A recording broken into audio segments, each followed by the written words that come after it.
How's it going, everybody? Welcome to DreamwareTech.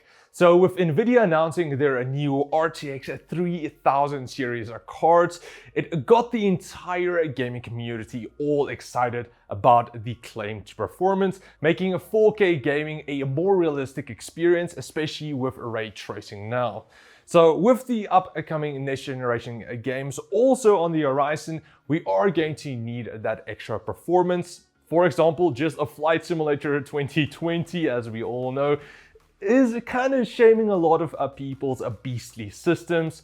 So going into an era of next-gen games again, we wonder, will older cards still be relevant? Or are most people going to be forced to upgrade their new GPUs to still be able to play the latest games? So we thought, let's go back around 4 years to test two of the most popular cards back then, and that's also being widely used till this day, the the two GTX 1060 cards, the 3GB version, and then also the 6GB version. Okay, cool. But just before we get into all of the benchmarks and see how these cards perform, just a quick message from our sponsor. I have a dream that one day South Africa will no longer stand for subpar customer service. I have a dream that our PC parts will arrive at our homes in eco-friendly packaging, the prices will be great, and will be updated on our orders every step of the way.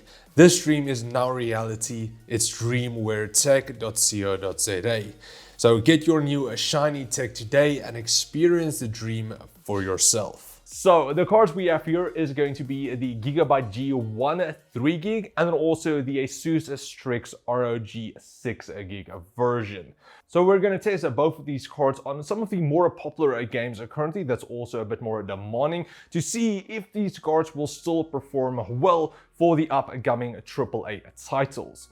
Just quickly going over our test system and settings.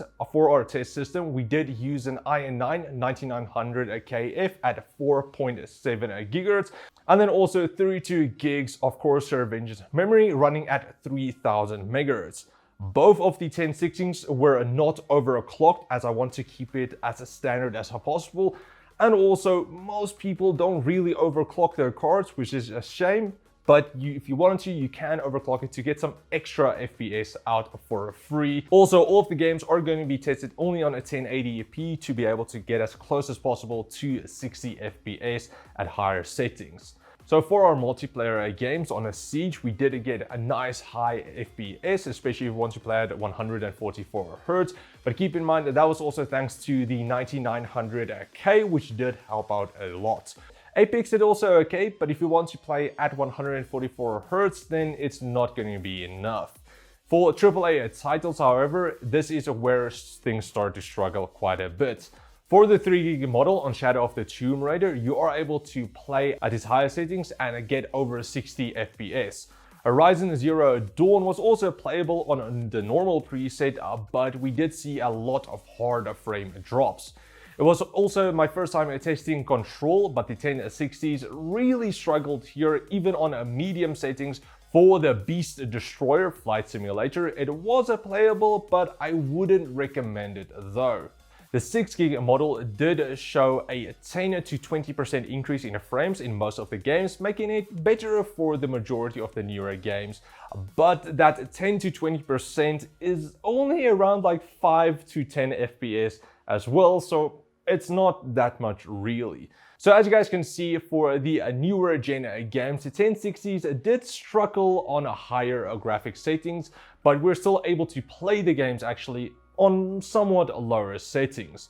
It also depends on how the games were optimized and developed. Some games do kind of suck in the beginning and they do get better later on.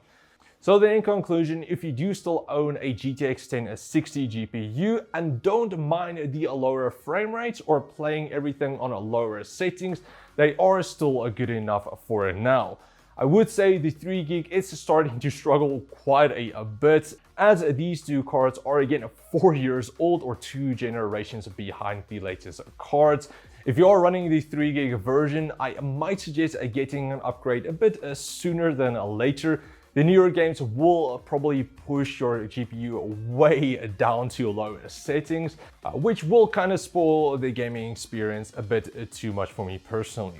The extra VRAM on the 6GB version is going to help out a bit, as we already saw in Call of Duty. The 3GB version had to be played on the lowest settings possible in 1080p, as the game did require a lot more VRAM.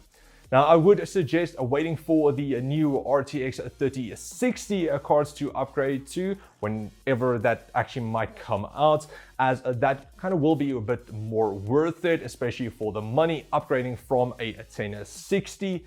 Or maybe you can go for a second-hand 2070 or even a 2080 Ti, because they are dropping in prices quite a bit, thanks to the announcement from Nvidia about the 3080 and 3090 being so beastly.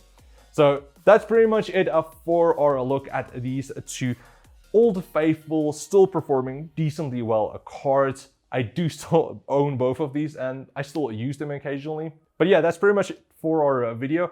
If you guys enjoyed it, please like, share, comment like always, and I'll check all of you next time. Cheers, guys.